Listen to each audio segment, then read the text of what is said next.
A single American carrier strike group represents approximately $30 billion in military assets. It carries more air power than most nations possess in their entire air force. For 70 years, these floating fortresses have served as the cornerstone of American military dominance, the ultimate expression of power projection. Capable of influencing events thousands of miles from home waters. Yet in April 2024, when tensions escalated sharply in the Persian Gulf, U.S. military planners confronted an uncomfortable reality. Positioning a carrier within effective striking distance of Iranian targets meant placing it within range of weapons systems that cost a fraction of the carrier's value but could potentially sink it.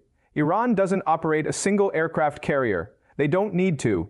They've built something more strategically valuable, an operational environment where the risk-reward calculation of deploying America's most powerful conventional asset has become unacceptable. This isn't theoretical speculation. War games have repeatedly demonstrated carrier vulnerability in Persian Gulf scenarios. Strategic assessments reflect the same conclusion. Operational planning increasingly avoids placing carriers inside the Gulf entirely.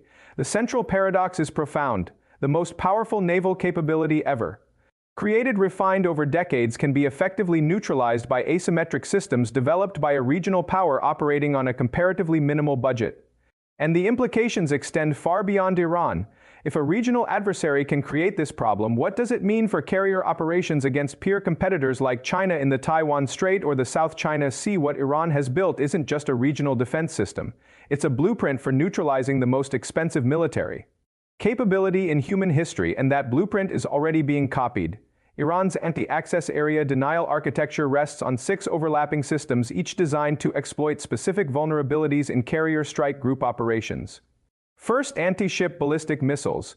The College Fars and Hormuz to provide Iran the ability to strike moving naval targets at ranges exceeding 300 kilometers. This forces American carriers to operate far outside the Persian Gulf itself, significantly reducing their operational effectiveness while remaining beyond engagement zones. Second, swarm tactics. The Islamic Revolutionary Guard Corps' Navy operates hundreds of fast attack craft armed with anti-ship missiles and torpedoes. These vessels aren't designed to win conventional engagements. They're built to overwhelm defensive systems through numerical superiority and dispersed attack vectors that stretch carrier group defenses beyond sustainable response capacity. Third, coastal defense cruise missiles positioned along the northern Gulf coastline, creating overlapping engagement zones across strategic waterways. Fourth, one of the world's largest naval mine inventories, including sophisticated rocket-propelled rising mines capable of selectively targeting high-value vessels.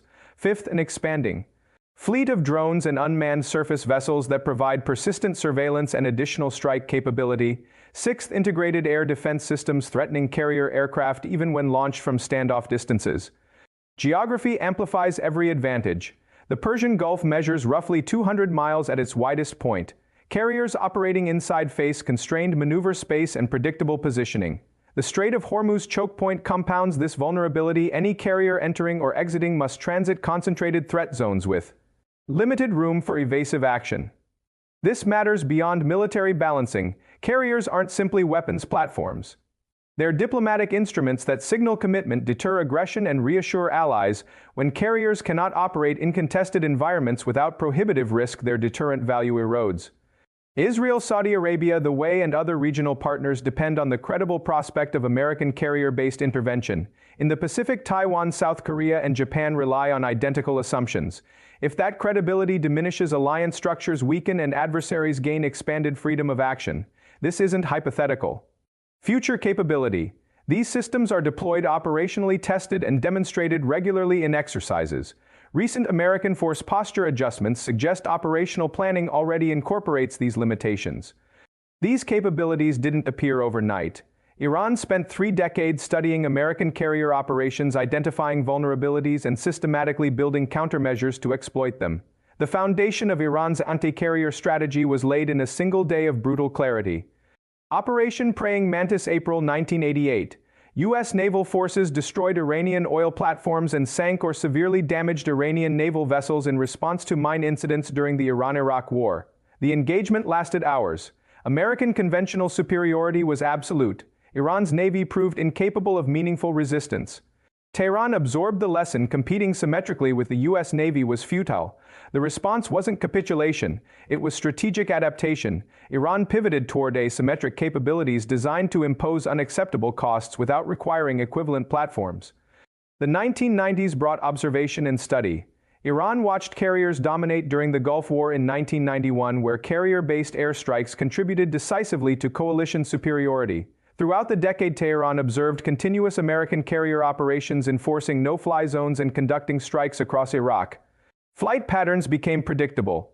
Operating areas became familiar. Logistical constraints became apparent. Iran's strategic community began systematically studying carrier vulnerabilities, the concentration of immense value in a single platform, the predictability of flight operations, the dependence on specific geographic positioning for effective air operations, the defensive challenges of protecting high-value assets in confined waters. The critical development period ran from 2000 to 2010. Iran invested heavily in acquiring and reverse engineering anti-ship missile technology primarily from China and North Korea. Indigenous production began. Coastal defense networks expanded. But the real validation came from an unexpected source. Millennium Challenge 2002. This major U.S. military war game assigned Lieutenant General Paul Van Riper to command the Iranian analog force.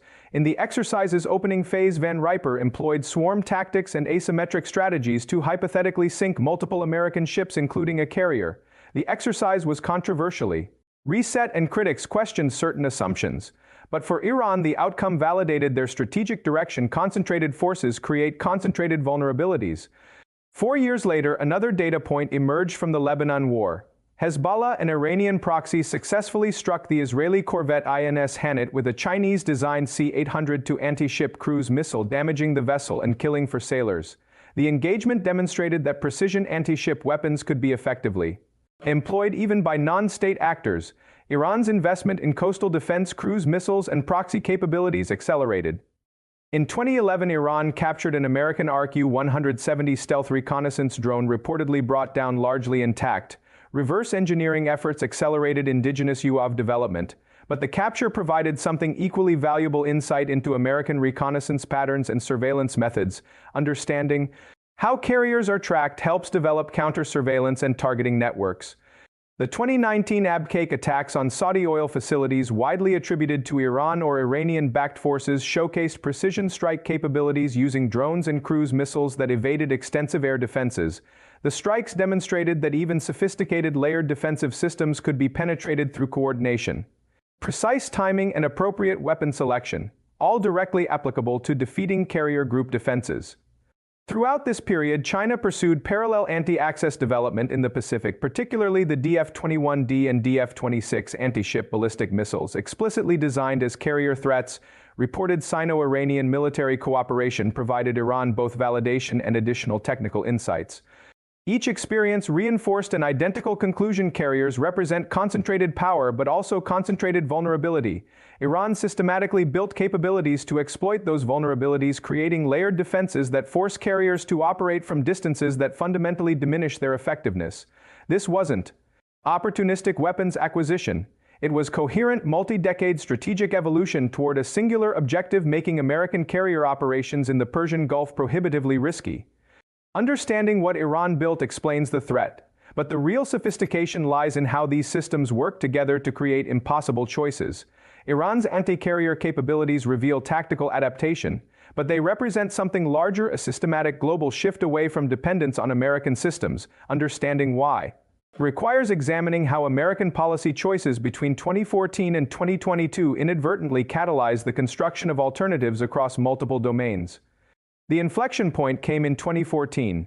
Russia's annexation of Crimea triggered sweeping Western sanctions, including significant restrictions on dollar access and exclusion from portions of the international financial system. Washington expected capitulation, or at least strategic constraint. Russia's response was neither. It was systemic adaptation.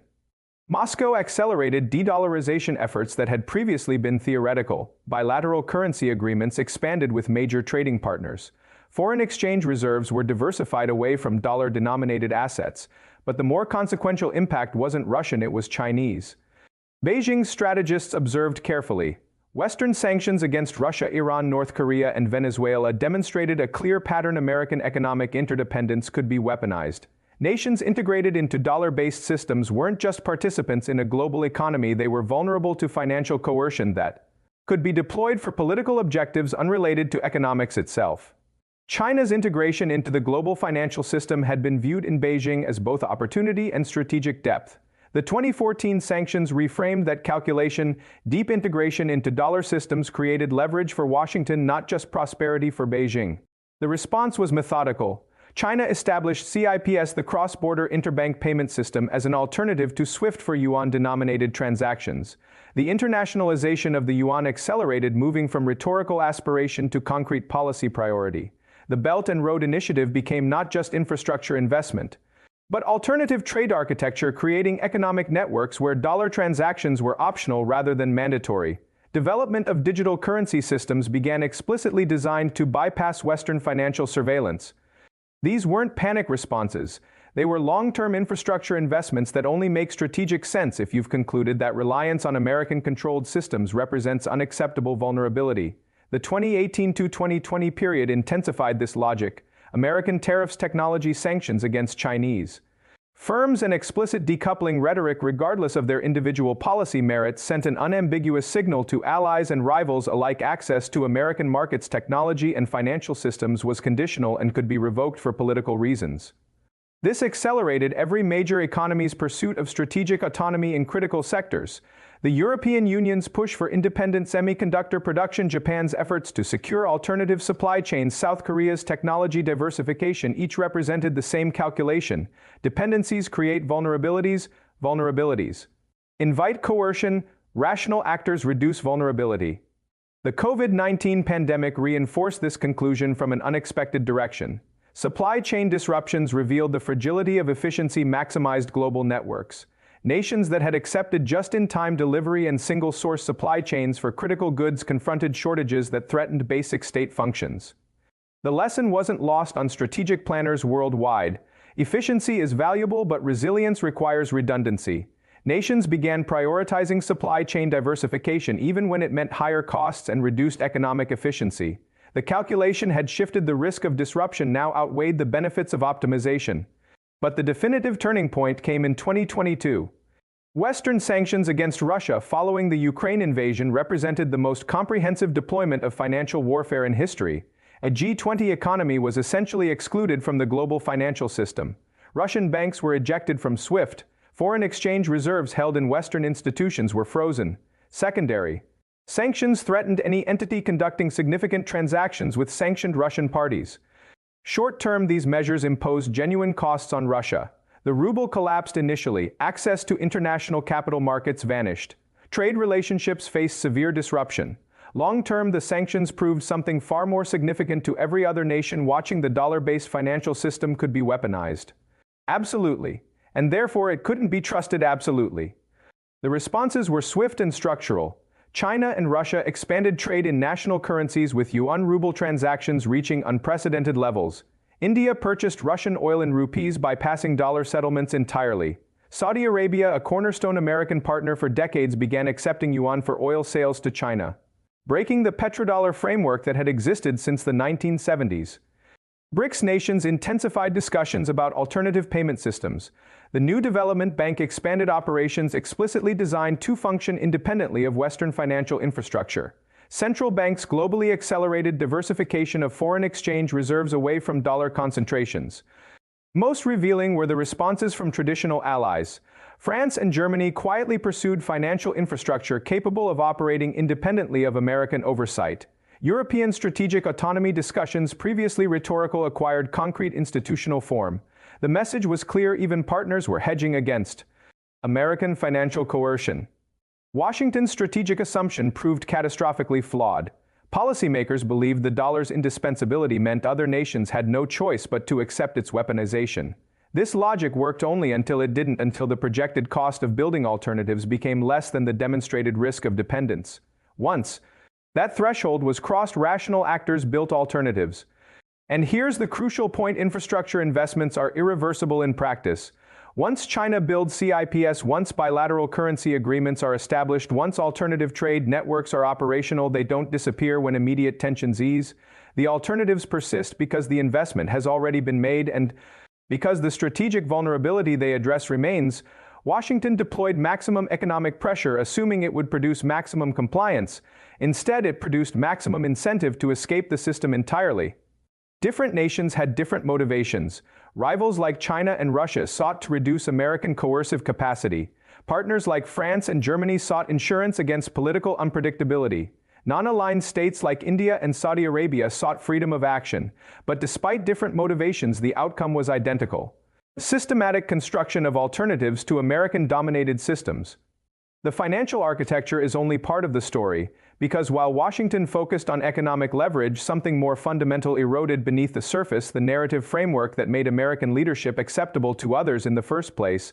The erosion of American influence manifests most clearly not in rival opposition, but in allied independence. Traditional U.S. partners now routinely pursue policies directly contrary to Washington's stated preferences without fearing decisive consequences. Germany persisted with Nord Stream 2 despite years of American opposition and explicit sanctions threats. Turkey, a NATO member, purchased Russian S-400 air defense systems, accepting removal from the F-35 program rather than abandoning the acquisition. Saudi Arabia intervened in Yemen over American objections, then pursued détente with Iran despite Washington's maximum pressure campaign.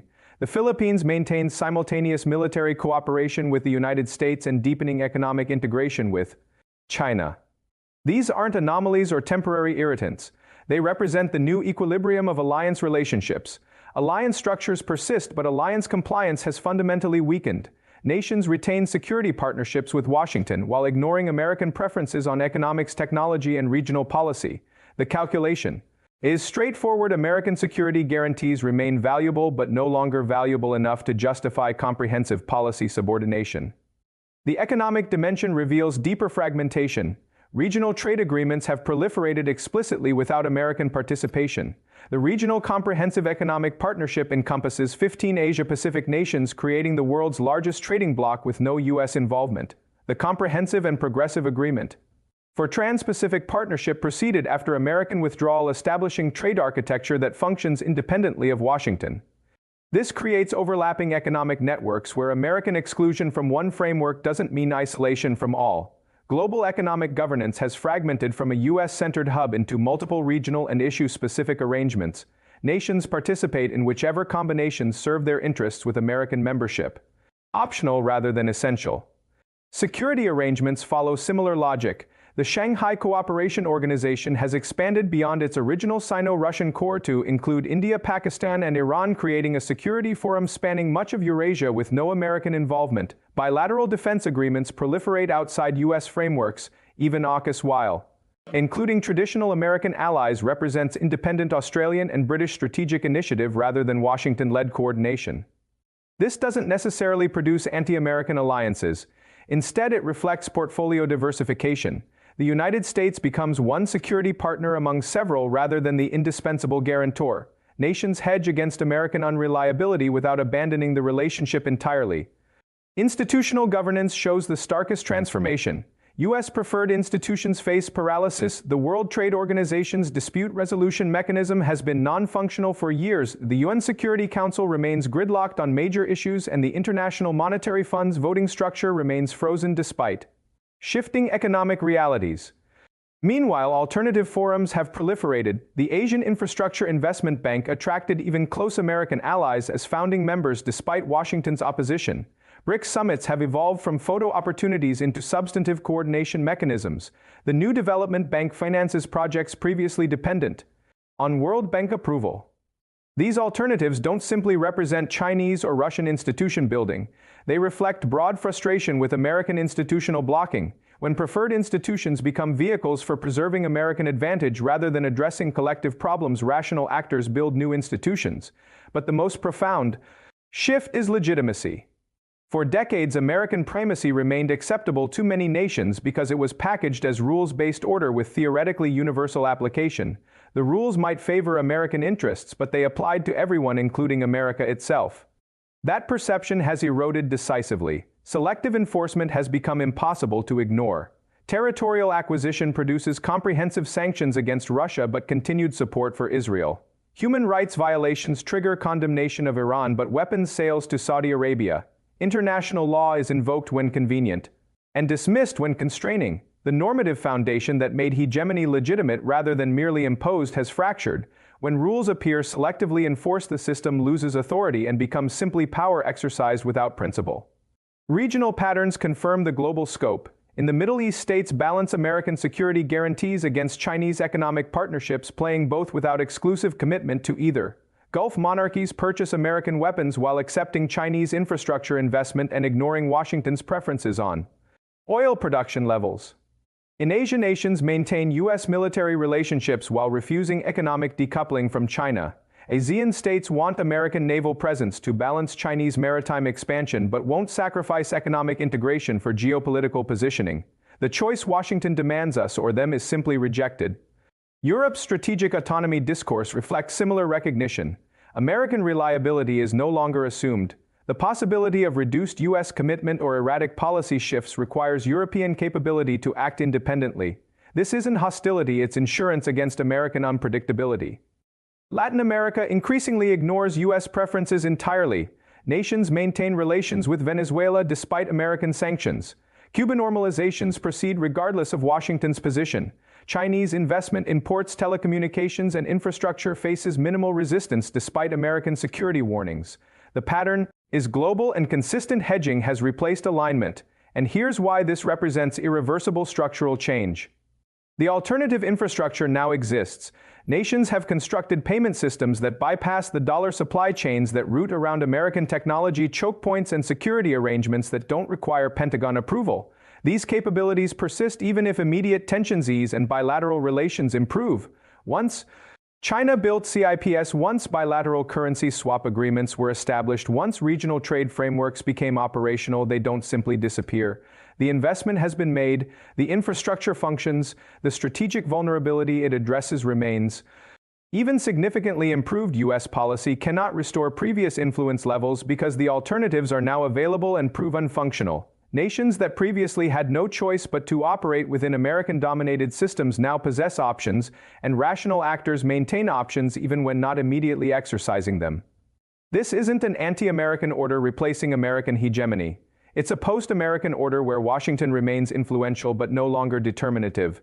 Power hasn't transferred to a new hegemon, it has diffused across multiple centers, none individually capable of replacing American dominance but collectively capable of constraining it. The question becomes unavoidable: is this decline reversible? Can American strategic adjustments restore influence, or has the system crossed a threshold where multipolar reality is now self-reinforcing regardless of what Washington does next? The answer requires examining not what America wants to happen, but what the emerging system's internal logic makes likely. Understanding trajectories requires examining scenarios based not on preference but on strategic logic and current trends. America adapts to reduced but still significant influence by focusing on genuine comparative advantages rather than attempting to restore comprehensive dominance. This means leadership in technological innovation sectors where the United States maintains substantial leads, alliance coordination based on persuasion rather than coercion, and initiative on issues permitting broad coalitions: pandemic preparedness, climate, technology development, space governance. Success requires fundamental shifts. Washington would need to accept spheres of influence where American preferences don't automatically prevail. Restraint in weaponizing economic interdependence becomes essential. Sanctions reserved for truly vital interests rather than routine policy disagreements. Most difficult operating within genuinely multilateral frameworks where American veto power is constrained and outcomes reflect negotiated compromise rather than imposed preferences. This scenario preserves substantial American influence while acknowledging changed constraints. The United States remains the most powerful single actor but no longer the decisive one. Probability assessment possible but demanding. It requires strategic culture transformation in Washington, accepting that leadership sometimes means coordinating rather than commanding. Current policy trajectories show limited evidence of this adaptation. Continued attempts to restore primacy through coercion accelerate the very fragmentation they seek to prevent. Each instance of allied hedging met with American punishment validates the hedging strategy and encourages further diversification. Nations conclude that maintaining options isn't just prudent, it's necessary for survival. This doesn't produce a new Cold War with clear bilateral blocks. Instead, overlapping spheres emerge where nations must choose sides on individual issues. Technology standards fragment between American, Chinese, and European systems.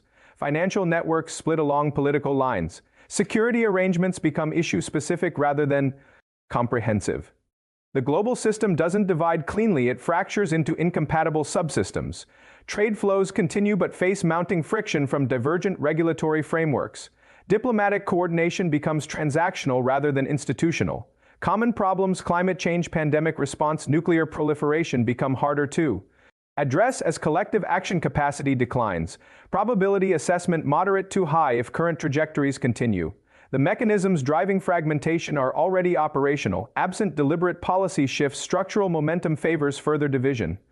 Different regions evolve distinct relationships with American power based on local strategic logic rather than global alignment patterns.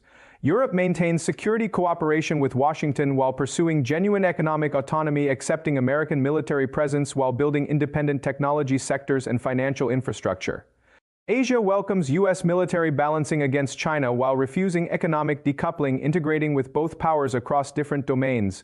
The Middle East treats America as one external partner among several: China for economics, Russia for selective security issues, the United States for specific contingencies. This isn't uniform American decline but regional differentiation. Influence varies dramatically by geography and issue area.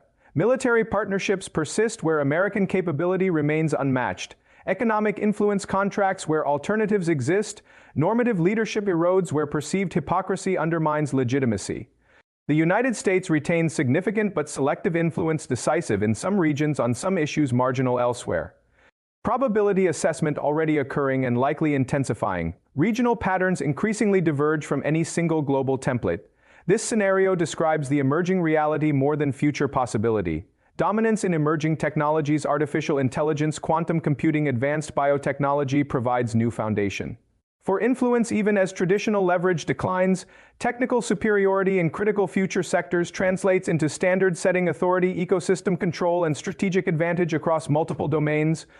Requirements are substantial.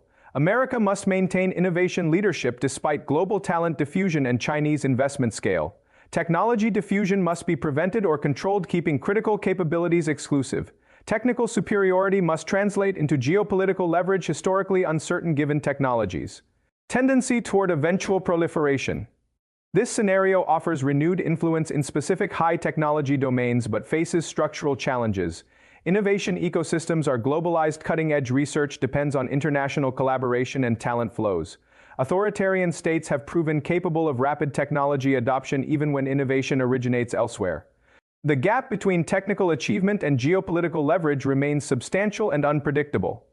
Probability assessment possible in narrow sectors for limited periods, unlikely to restore systemic influence.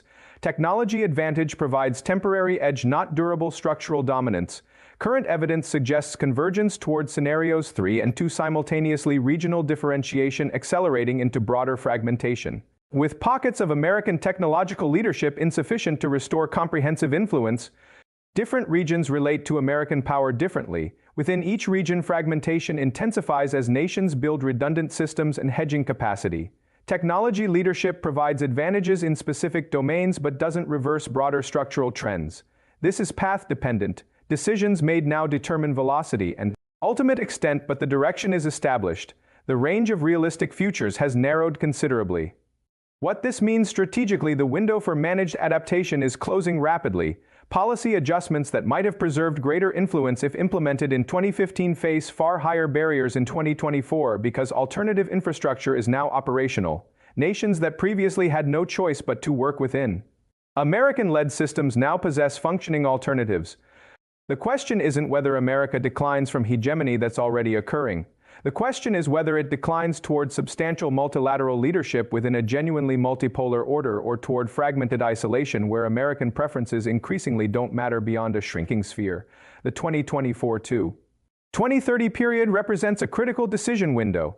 Strategic choices made now determine which variant of multipolarity emerges. But the evidence suggests Washington hasn't yet recognized the full scope of what's already changed. Which brings us back to the central question: when exactly did American global influence begin its irreversible decline, and what does irreversible actually mean in this context? When exactly did American global influence begin its irreversible decline? There isn't a single dramatic moment. There's a cascade of decisions between 2008 and 2022 that cumulatively crossed a threshold from which return became structurally impossible. But if forced to identify the single most consequential inflection point, it would be the comprehensive deployment of financial warfare against Russia in 2022, not because of its immediate effects on Moscow, but because it proved definitively to every other nation that the dollar-based system could be weaponized absolutely. That proof made alternative infrastructure investment rational rather than paranoid. It transformed hedging from optional precaution into strategic necessity. Understanding what irreversible means here is critical. It doesn't mean American influence vanishes or that recovery is impossible. It means the specific form of hegemony enjoyed from 1989 to 2008, where American preferences shaped the global system, almost automatically cannot be restored. The alternative infrastructure now exists: payment systems that bypass the dollar function operationally, supply chains root around American technology, security arrangements operate independently of Pentagon frameworks. These systems persist regardless of improved bilateral relations because the investment has been made and the strategic logic endures. The perception of conditional access remains. Nations that watched Russia, Iran, Venezuela, and others face comprehensive sanctions understand their own integration into American-led systems represents vulnerability, not just opportunity. That perception doesn't disappear with policy adjustments. The normative foundation of benign leadership has eroded. Selective enforcement of rules undermined the legitimacy that made American primacy acceptable rather than merely imposed. Rebuilding that legitimacy faces barriers far higher than maintaining it would have required. Even optimal American policy from this point forward operates in a fundamentally different strategic environment. The unipolar moment has ended. The question isn't whether to accept this reality, but how to navigate it. American power hasn't disappeared, it has transformed. Military capability remains globally dominant but translates less effectively into political outcomes. Carriers still project immense power but face operational environments where deployment risks exceed strategic benefits. Economic size remains enormous but operates in increasingly fragmented rather than unified markets. Technological leadership persists in critical sectors but faces genuinely competitive landscapes where dominance isn't assumed. Alliance networks continue, but with greater conditionality and less automaticity. Partners maintain relationships while hedging against American unreliability. They want American involvement but refuse exclusive dependence. This distinction matters. Rome fell. Britain declined from empire but remained significant. America follows. The latter path still consequential, still powerful, but no longer hegemonic. The question isn't whether this transition happens. It's already happening. The question is how gracefully it's managed. The emerging multipolar system isn't necessarily more chaotic or dangerous than American hegemony, but it is fundamentally different. It requires different strategic thinking, different alliance management, and different definitions of success.